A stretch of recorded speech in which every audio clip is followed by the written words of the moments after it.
Hi, good evening. ఎలా ఉన్నారు? అందరూ బాగున్నారా? మీ అందరికీ ఈరోజు ఒక ప్రశ్న అండి. ప్రభువు దగ్గర చాలా శక్తి ఉంది. అయితే ఒక మనిషి చనిపోవడానికి ఎందుకు అనుమతి ఇచ్చాడు? మీకు తెలుసా? మీకు తెలిస్తే కామెంట్ చేయండి, సబ్స్క్రైబ్ చేయండి, లైక్ చేయండి.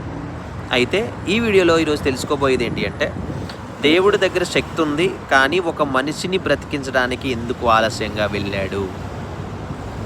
మనలో కూడా ఎప్పుడు ఒక క్వశ్చన్ రన్ అవుతూ ఉంటుంది. మనకి ఇన్ని ప్రాబ్లమ్స్ వస్తున్నాయి, ఇన్ని సమస్యల్లో ఉన్నాం, దేవుడు వెంటనే ఎందుకు జవాబు ఇవ్వట్లేదు, లేకపోతే ఎందుకు రావట్లేదు?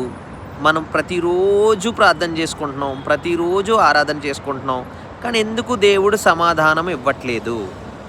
అయితే దేవుడు 2 రోజులు ఆలస్యంగా వెళ్ళాడు. తనకిష్టమైన, తనను ప్రేమించిన లాజరు మరణం తెలిసినా కూడా ఆలస్యంగానే వెళ్ళాడు. అయితే వెళ్ళే ముందే చెప్తాడు, ఇది నా మహిమ కొరకు వచ్చింది మరణం అని. ఆయన మహిమ చూడాలి అంటే మనం ఏం చేయాలి? వెయిట్ చేయాలి. ఏ సమయానికి ఆయన మనల్ని బ్రతికిస్తాడో ఆ సమయం వరకు కూడా మనం వేచి చూడాలన్నమాట. సో ప్రభునామాన్ని బట్టి ప్రతి ఒక్కరికి ఈరోజు దేవుడు మాట్లాడే మాట ఏంటంటే, మనం ఎంత కంగారు పడినా మన లైఫ్లో మనకి ఏం కావాలన్నా ఆయన మనకి ఇవ్వాల్సిన టైంకే అన్నీ ఇస్తాడు. కాకపోతే మనం ఏం చేయాలి? వెయిట్ చేయాలి. ఆయన మహిమ చూడాలి కదా. ఆ మహిమ మనం చూడాలంటే మన అందరం కూడా వెయిట్ చేయాలి. అటువంటి కుమారుణ్ణి, లాజర్ని బ్రతికించిన ఏ మహిమ అయితే చూసామో అటువంటి లాజర్లో మనందరి జీవితాలని కూడా ఆయన మహిమకరంగా చూస్తాడు, మనల్ని దీవిస్తాడు, మనందరం గొప్ప ఆశీర్వాదాన్ని పొందుకుంటాం. ప్రియమైన దేవుని బిడ్డలారా, ఆలోచించేయండి.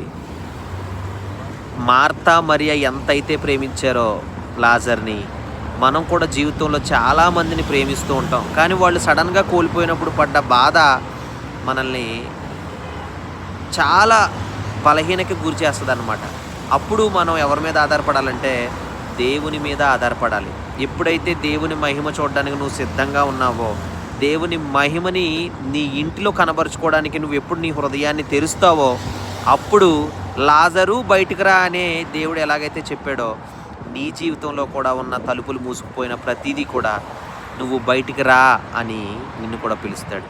ఎప్పుడైతే ఆ పాపములో నుంచి నువ్వు బయటకు వచ్చి నిన్ను నువ్వు ఒక మనిషిగా తీసుకుంటావో, ఆ హృదయాన్ని దేవుడికి ఇస్తావో, దేవుడు అద్భుతంగా చనిపోయినను కూడా సజీవులుగా పునరుత్థానం ద్వారా తనే జీవాహారంగా మన ముందుకు ఎలా అయితే దేవుడు వచ్చాడో